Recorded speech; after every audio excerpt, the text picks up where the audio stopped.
കാരണം അതിനെ സഹിക്കാൻ മേലാഞ്ഞിട്ടായിരിക്കും അതൊരു പക്ഷെ അങ്ങനെ ചെയ്തത്. ഇപ്പോൾ ചേട്ടൻ പറഞ്ഞ പോലെ കുഞ്ഞുങ്ങളെ വിട്ടിട്ട് പോകാൻ മനസ്സില്ലാത്തതുകൊണ്ടായിരിക്കും കുഞ്ഞുങ്ങളെ ആയിട്ട് പോയത്. പക്ഷെ അമ്മമാരെന്ന് പറയുമ്പം മക്കളെ എത്രയധികം നമ്മൾ സ്നേഹിക്കുന്നതാണ്. അതുകൊണ്ടായിരിക്കും അതങ്ങനെ ചെയ്തത്. സഹിക്കാൻ മേലാഞ്ഞില്ല. കാരണം അതൊരു അഡ്വക്കേറ്റ് ആയിരിക്കും അതങ്ങനെ ചെയ്യണമെങ്കിൽ അതിന് അത്രയേറെ വിഷമം ഉണ്ടായിട്ടായിരിക്കും. അത് കല്യാണ സമയത്ത് ഇവിടെ ആളുകൾ പറഞ്ഞ് നമ്മൾ കേട്ടിട്ടുണ്ട്. അങ്ങനെ ആ സമയത്തായി പുള്ളിക്കാരൻ അവളെ കല്യാണം കഴിച്ചെന്ന് തോന്നുന്നു. വ്യക്തമായിട്ട് എനിക്ക് അതിനെ പേഴ്സണലി ഒന്നും അറിയത്തില്ലല്ലോ. എൻ്റെ ഹസ്ബൻഡിനെ അറിയാം. പുള്ളി ലൈബ്രറിയിലെ കമ്മിറ്റിക്കാരനായതുകൊണ്ട് അവിടെ പരിപാടികൾക്ക് ആ മോള് വരാറുണ്ട്. ഈ വിവരം അറിഞ്ഞപ്പോൾ ഇങ്ങനെ ജിസ്മോള് മരിച്ചു കുട്ടികളെയും ആയിട്ട് മരണപ്പെട്ടെന്ന് അറിഞ്ഞപ്പോഴത്തേന് ഹസ്ബൻഡ് എന്താ പറഞ്ഞു? പുള്ളി ഭയങ്കര ഷോക്കായിപ്പോയി. അത്രയും നല്ല ഒരു ബോൾഡായിട്ടൊരു കൊച്ചു അങ്ങനെ ചെയ്തോ എന്നാ പുള്ളി എന്നോട് ചോദിച്ചു. ഭയങ്കര വിഷമമായിപ്പോയത് കേട്ടപ്പോൾ. അങ്ങനെ ചെയ്യുമെന്ന് പുള്ളിക്കാരന് തോന്നുന്നുണ്ടോ? അങ്ങനെ അതെന്തോ അങ്ങനെ ചെയ്തേ, അത്രയും നല്ലൊരു മെഡിക്കാണല്ലോ, അതങ്ങനെ ചെയ്തല്ലോ, എന്ത് പറ്റി എന്നെ സഹിക്കാൻ മേലാഞ്ഞിട്ടായിരിക്കും അങ്ങനെ ചെയ്തതെന്ന് പുള്ളിക്കാരൻ മനസ്സിന് വിഷമമായിട്ടായിരിക്കും അങ്ങനെ ചെയ്തതെന്ന് പറയും. ജിമ്മിയെ കണ്ടാൽ ഇങ്ങനെ ഒരു ആളാന്ന് തോന്നിയിട്ടുണ്ടോ ഈ പറയുന്നത്? ഓ, നമ്മളിങ്ങനെ നോർമലി കാണുന്നല്ലേ ഉള്ളൂ. പണ്ട് നേരത്തെ സമയത്ത് ഇവിടെ വന്ന് സാധനം മേടിക്കും പോകും, അല്ലാതെ അപ്പള മീനാക്ഷി ടീച്ചറുടെ മോനാന്നൊക്കെ അറിയുന്നത്. അല്ല നമുക്ക് അങ്ങനെയൊന്നും അധികം ഒന്നും സംസാരിക്കുന്ന പ്രകൃതം അല്ല. അത് വാങ്ങിച്ചിട്ട് അന്നേരം തന്നെ പോകും അല്ലേ. അല്ല നമുക്ക് അങ്ങനെ പേഴ്സണലായിട്ട് അവരെയൊന്നും അറിയത്തില്ല. പള്ളിയിലൊക്കെ ഒത്തിരി കാര്യങ്ങളൊക്കെ സജീവമായിരുന്നു. ഓ, നമ്മൾ ഈ പള്ളിക്കാരല്ല, ഞങ്ങൾ തൂത്തുട്ടിക്കല്ല. അപ്പൊ നമുക്ക് ഇവിടുത്തെ കാര്യങ്ങളൊന്നും എനിക്കറിയത്തില്ല. വീട്ടിലിങ്ങനെ ഒരു ഇതാന്ന് പറയുന്നില്ല, ഇങ്ങനെ ഒരു സാഹചര്യം ഉണ്ടെന്ന് ആർക്കും അറിയത്തില്ലായിരുന്നു. ഞങ്ങൾക്കറിയത്തില്ല, വേറെ ഉള്ളവരുടെ കാര്യം നമുക്ക്, നമ്മൾ അത്രയും ദൂരമല്ലേ അവരുടെ വീട്, നമ്മളവിടുത്തെ കാര്യങ്ങളൊന്നും അറിയുന്നില്ലല്ലോ. അപ്പൊ ഈ സംഭവം നടക്കുമ്പോഴല്ലേ നമ്മളെല്ലാം ഇങ്ങനെ ഷോക്കായി പോയില്ലേ. കുട്ടികളുടെ മരണം ഒരു വല്ലാത്തൊരു ഇതായി പോയില്ലേ, കാരണം അവർക്ക് ഇനി ജീവിക്കാൻ ഒത്തിരി കാലങ്ങളില്ല. അത് കാണുമ്പോൾ അമ്മമാരായ ഞങ്ങൾക്ക് അത് സഹിക്കാൻ പറ്റത്തില്ല. ഇന്ന് കണ്ടു കഴിഞ്ഞാൽ നമുക്ക് ഉറങ്ങാൻ പോലും പറ്റിയിട്ടില്ല. അത്രയും ഒരു സങ്കടകരമായ അവസ്ഥയല്ലേ കുഞ്ഞുങ്ങൾ കിടക്കുന്നത്. അത് കണ്ടിട്ട് കുറേ ദിവസം ഉറങ്ങാൻ പോലും പറ്റിയില്ല. അപ്പം നമുക്ക് മക്കളുള്ളതുകൊണ്ട് ആ കുഞ്ഞുങ്ങളുടെ കിടപ്പ് നമുക്ക് സഹിക്കാൻ പറ്റത്തില്ല. അപ്പം നമുക്ക് വേറെ സങ്കടം ഉണ്ടാക്കിയത്. പിന്നെ ആ മോൾക്ക് എന്തവസ്ഥയിലാണ് ജീവിച്ചത്. കുഞ്ഞുങ്ങളെ കളയണമെങ്കിൽ അത് അത്ര സഹിക്കാൻ വയ്യാഞ്ഞിട്ടായിരിക്കും ചെയ്തത്. ഒരുപാട് പേരങ്ങനെ ആൾക്കാരില്ലേ, എല്ലാവർക്കും ഒരേ മൈൻഡല്ലല്ലോ സാറേ. ഓരോരുത്തരുടെ മനസ്സിൻ്റെ സ്ഥിതി പല രീതിയിലല്ലേ. ഇത്രയും വിദ്യാഭ്യാസമുള്ള കൊച്ചങ്ങനെ ചെയ്യണ എൻ്റെ മനസ്സിന് സങ്കടം സഹിക്കാൻ വയ്യാഞ്ഞിട്ടായിരിക്കാം. ആള് കൂടുന്ന 1-2 പേരൊക്കെ അവിടെ പെട്ടെന്ന് വന്ന് കൂടുന്നതൊക്കെ ഞാൻ കണ്ടതാണ്. എന്നാൽ ഈ സമയത്ത് അവിടെ സംഭവം നടന്നു. ഞാൻ തിരിച്ചു വരുമ്പോൾ അവിടെ എല്ലാം പോലീസ് വണ്ടി ആൾക്കാരെല്ലാം ഇങ്ങനെ കിടക്കുന്നുണ്ട്. പക്ഷേ അന്നേരമാണ് അറിയുന്നത് ഈ ബോഡിയെല്ലാം എടുത്ത് ആളിനെ കൊണ്ടുപോയി. പിന്നെ ഇതിനകത്ത് വ്യക്തമായിട്ട് അറിയാവുന്നത് അക്കരെയുള്ള ഈ ഒരു പിള്ളേന്ന് പറഞ്ഞാൽ ആ ഷാപ്പിൻ്റെ താഴെ താമസിക്കുന്ന ഇവിടെ എല്ലാവരും പുള്ളിനെ വിളിക്കുന്ന ഉള്ള കറക്റ്റ് നെയിം എനിക്കറിയത്തില്ല, കുളംപിള്ളേന്ന് എല്ലാവരും വിളിക്കുന്ന ഒരു ഇരട്ടപ്പേരാണത്. അങ്ങനെ വിളിക്കുന്ന ഒരാളാണ് പുള്ളി. അവിടെ അക്കരെ ചൂണ്ടിട്ടുണ്ടപ്പോൾ ഇതെല്ലാം കണ്ടത്. പിന്നെ ഇത് ചാടിയതാണ്. പിന്നെ സംശയങ്ങളൊക്കെ ആൾക്കാരൊക്കെ പറയുന്നുണ്ട്. അങ്ങനെ പറഞ്ഞു കേട്ടുള്ള അറിവേ എനിക്കേ ഉള്ളൂ. നമ്മൾ വ്യക്തമായിട്ട് അവിടെ പോയി ആ സമയത്ത് എനിക്ക് പങ്കെടുക്കാൻ പറ്റും. തിരിച്ചു വന്നപ്പോൾ എല്ലാം കഴിഞ്ഞു. ചാടിയ സമയത്താണ് പോയത്. ഞാനതിലെ ആ സമയത്ത്, അതായത് ടൈം വെച്ച് നോക്കി ഞാൻ പറഞ്ഞത്. അവർ ആ 2 മണി കഴിഞ്ഞ ഒരു സമയമുണ്ടല്ലോ, ആ സമയത്ത് ഞാൻ അതിലെ പാസ് ചെയ്തു തന്നേ. അന്നേരത്തേക്ക് അവിടെ പെട്ടെന്ന് ഒരു ഓട്ടോയിൽ ഒരു 3-4 പിള്ളേരൊക്കെ വരുന്നത് കണ്ട് പെട്ടെന്ന് അവിടെ എന്തോ ഒരു ഇപ്പം എന്നാ വെച്ചാൽ മിക്കവാറും അവിടെ ഈ ചൂണ്ടടി പിള്ളേരുണ്ട്, ഒരു സെറ്റ് പിള്ളേർ മിക്കവാറും അവിടെ ആ കല്ലിൻ്റെ സൈഡിൽ അവിടെ ഇവിടെയൊക്കെ കാണുന്നത്. അപ്പോൾ അവർ ഇതിന് വല്ലതിനും വന്നതായിരിക്കും എന്ന് വിചാരിച്ചു. ഞാൻ അവിടെ ഒന്നും ശരിക്കും ചവിട്ടിയാനേ. കാരണം കൊച്ചിനായിട്ട് എനിക്ക് ഒരു പാഴ്സൽ വന്നതിൻ്റെ ആവശ്യത്തിന് ഞാനതിലെ കൊണ്ടിനെ കളക്ട് ചെയ്യാനായിട്ട് ഇവിടെ സംക്രാന്തിക്ക് പോകുമ്പോഴാണ് ഈ സംഭവം അവിടെ ശരിക്കും നടക്കുക. തിരിച്ചു വരുമ്പോൾ അവിടെ ആളും കൂട്ടമല്ല നിൽക്കുന്നത്. നമ്മുടെ കുഞ്ഞു പിള്ളേർ, ഇവിടെയുള്ള പിള്ളേരെല്ലാം അവിടെ കമ്പനിക്കാരെല്ലാം ഉണ്ടായിരുന്നു. ചോദിച്ചപ്പോഴാണ് പറഞ്ഞത് ഇങ്ങനെ 2 കുഞ്ഞുങ്ങളായിട്ട് ഇവിടെ വന്ന് ചാടിയെന്ന് പറയുന്നത്. പക്ഷെ ചാടിയോന്ന് ചോദിച്ചു കഴിഞ്ഞാൽ ചാടിയത് കണ്ടതായിട്ട് ആരും പറയുന്നില്ല. മനസ്സിലായേ? ഇപ്പം ചാടിയത് നേരിട്ട് കണ്ടത് ഇപ്പം അവിടെ ആണ്ട് ചൂണ്ടിട്ടുണ്ടിരുന്ന പിള്ളേർ ഈ ഒരു ബോഡി, കൊച്ചിൻ്റെ ഒരു ബോഡി ഒഴുകി വരുന്ന പോലെ തോന്നി, എന്തോ ഒരു അനക്കം പോലെ തോന്നിയതുകൊണ്ട് അങ്ങനെ ആ പിള്ളേർ കണ്ടുപിടിച്ചെന്നും പിന്നെ പുറകെ ഒരു കൊച്ചിനെ കൂടെ കണ്ടെന്നും അങ്ങനെ നോക്കുമ്പോഴാണ് പിന്നെ തള്ളയുണ്ടായിരുന്നെന്നൊക്കെ ഇങ്ങനെ പറയുന്നത്. അങ്ങനെ എല്ലാവരും കൂടെ പിന്നെ ചാടി എടുക്കുകയൊക്കെ ചെയ്തത്. പണ്ട് പറഞ്ഞു കേട്ടുള്ള അറിവ് എനിക്കുള്ളൂ. അല്ലാതെ എനിക്ക് നമ്മളവിടെ ആ സമയത്ത് ശരിക്കും അവിടെ എനിക്ക് വ്യക്തമായിട്ട് ആ കറക്റ്റ് സമയത്ത് ഞാൻ അവിടെ ചവിട്ടേണ്ട ഒരു സംശയം തോന്നി നമ്മളവിടെ ചവിട്ടിയാനെ. പോകുന്ന വഴിക്ക് ചവിട്ടിയ സമയത്തേക്ക് ഓട്ടോ എങ്ങനെ വണ്ടിയെ വല്ലതും കണ്ടായിരുന്നു അങ്ങോട്ട് പോകുന്ന വഴിക്ക്? അങ്ങനെ ശ്രദ്ധിക്കാനും മാത്രമുള്ള സംശയമൊന്നും നമ്മുടെ മനസ്സിൽ ഒന്നും വരുന്നില്ലല്ലോ.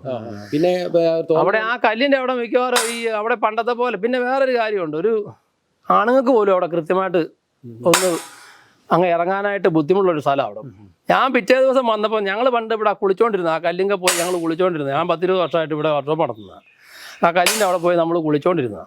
അപ്പം അവിടെ ഞാൻ ഇപ്പോഴത്തെ പൊസിഷൻ എന്നാണെന്നറിയാൻ വേണ്ടി പിന്നെ ഒരു ദിവസം വന്നപ്പോൾ ഞാൻ അവിടെ നിർത്തിയിട്ട് അവിടെ നോക്കിയപ്പോൾ ശരിക്കും പറഞ്ഞാൽ അവിടെ ഒരു ആണുങ്ങൾക്ക് പോലും ഇറങ്ങി പോകാൻ പാടാണ്. അല്ലെങ്കിൽ മുകളിൽ നിന്ന് ഈ കുഞ്ഞുങ്ങളെ താഴേക്ക് എടുത്ത് ഇട്ടിട്ട് ചാടണം. ഇടുമ്പോൾ കുഞ്ഞുങ്ങൾ കരയുമ്പോൾ ആൾക്കാർ ശ്രദ്ധിക്കും. അതിപ്പോൾ കുഞ്ഞുങ്ങൾക്ക് കരയാവുന്ന അവസ്ഥയായിരുന്നു. എന്നാ നമുക്കറിയത്തില്ലോ. എന്നാന്ന് പറഞ്ഞാലും അവിടെ ആ കല്ലേന്ന് ഒരു രണ്ട് പേരുടെ പൊക്കം ഉണ്ട്. ആ മുകളിൽ നിന്ന് അവിടെ മുകളിൽ ഇത് വെച്ചിട്ടുണ്ടല്ലോ, റോഡിന്റെ കൈവരി വെച്ചിട്ടുണ്ടല്ലോ, ബാരിക്കേഡ് വെച്ചിട്ടുണ്ടല്ലോ. ആ ബാരിക്കേഡിന് അടിവഴി ഞൊളഞ്ഞിറങ്ങി പോകണം. മുകളിൽ കൂടെ വെച്ച് കിടക്കാൻ പാടാം. ഞാൻ നോക്കിയിട്ട് മുകളിൽ കൂടെ വെച്ച് കിടക്കാൻ പാടായിരുന്നു.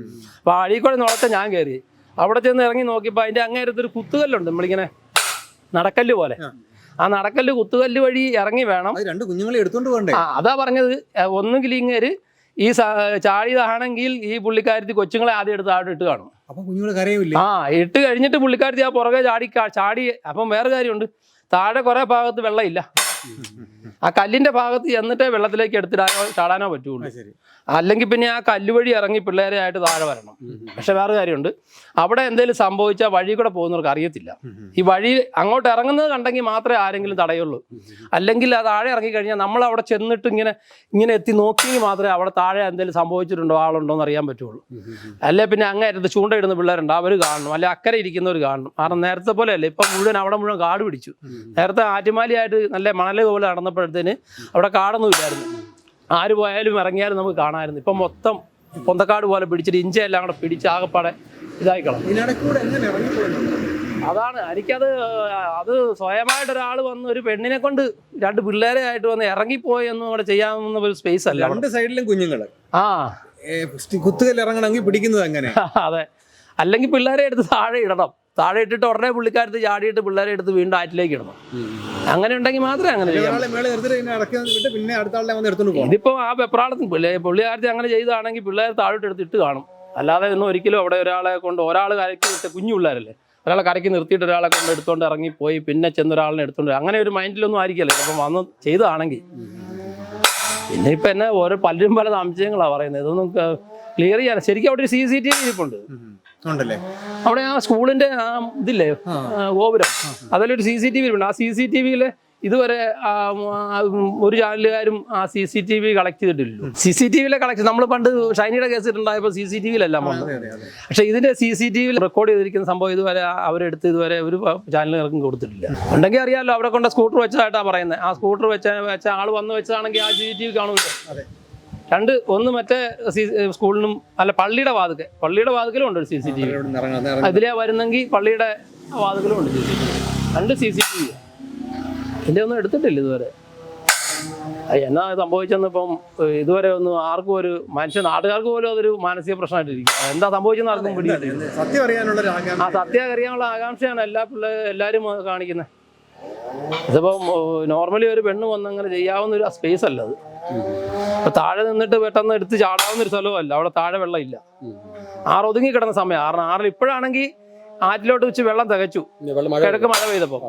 അന്നൊന്നും ഈ പറഞ്ഞ വെള്ളമൊന്നും അധികം ഇല്ല. അതുകൊണ്ടാണ് നിങ്ങളെല്ലാം കിട്ടിയത്. അല്ലേ ഒഴുകി അങ്ങ് പോകും. അങ്ങനത്തെ ഒരു സ്പേസാണ് അത്. എന്നാ സംഭവിച്ചെന്നിപ്പം നമുക്കിപ്പം ഒരാൾക്ക് മുങ്ങിച്ചാകാനുള്ള വെള്ളം ഉണ്ടോ? 6 അടി അല്ല, വെള്ളം അവിടെ ആ കല്ലിന്റെ അവിടെ വെള്ളമുണ്ട് കേട്ടോ. കല്ലിന്റെ അവിടെ നല്ല താഴ്ചയത്.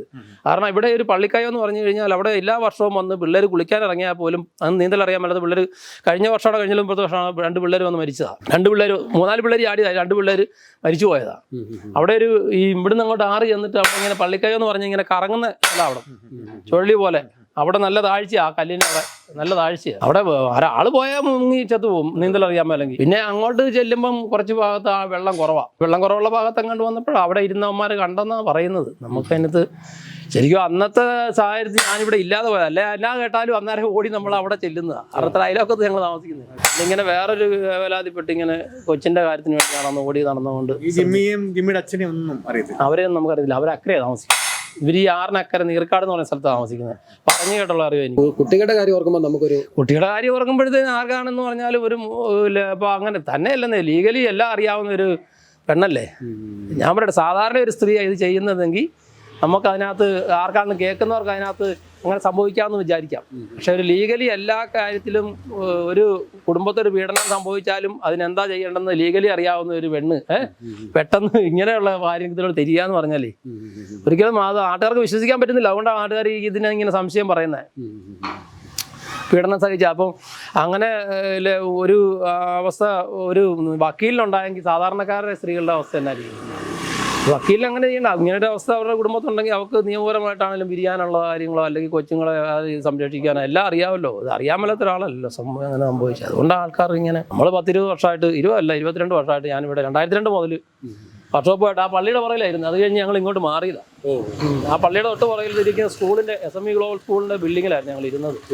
അത് കഴിഞ്ഞപ്പോൾ ഞങ്ങൾ അവിടെ ഞങ്ങൾ കുളിച്ചോണ്ടൊക്കെ ഇരുന്ന സ്ഥലം. അത് എല്ലാ നേരത്തെയൊക്കെ ഞങ്ങൾ 10-17 പണിക്കാരായിട്ട് നിന്ന് കുളിച്ചോണ്ടൊക്കെ ഇരുന്ന സ്ഥലമാണ്. പക്ഷെ ഇതിപ്പോ ഒരു ദുരൂഹത പോലെ ഇങ്ങനെ നിൽക്കുക.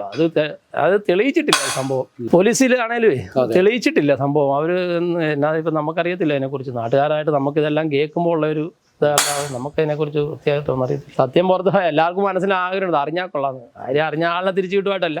പക്ഷെ എന്താ സംഭവിച്ചതെന്ന് 2 പിള്ളേരായിട്ട് വന്ന് ഒരു സ്കൂട്ടർ, അതും ഈ പിള്ളേർക്ക് ഹാർപ്പിക്ക് കൊടുത്തെന്നും ഒക്കെ പറയുന്നു. പക്ഷേ ഹാർപ്പിക്ക് കൊടുത്ത അവശതയായ പിള്ളേർ സ്കൂട്ടറെ വെച്ചോട്ട് വരാൻ പറ്റും. സ്കൂട്ടറെ വെച്ചോട്ട് ഇതുങ്ങളെ എങ്ങനെയാ അല്ല ഫ്രണ്ടിൽ ഇരുത്തിയിട്ട് കാലിനടിപ്പിച്ച് പിടിച്ചിട്ട് ഒരെണ്ണം പുറകിലിരുത്തണ്ടേ? രണ്ടിനെയും കൂടെ എങ്ങനെ ഇരുത്തും? അതൊക്കെ ആൾക്കാർ ചോദിക്കുന്നു പറയുന്നതൊക്കെ ഉണ്ട്. കൂടുതൽ വാർത്തകളും വിശേഷങ്ങളും നിങ്ങൾക്ക് ലഭിക്കാൻ കേരളീയം ന്യൂസ് സബ്സ്ക്രൈബ് ചെയ്യുക. കൂടെ ബെൽ ബട്ടണും അമർത്തുക.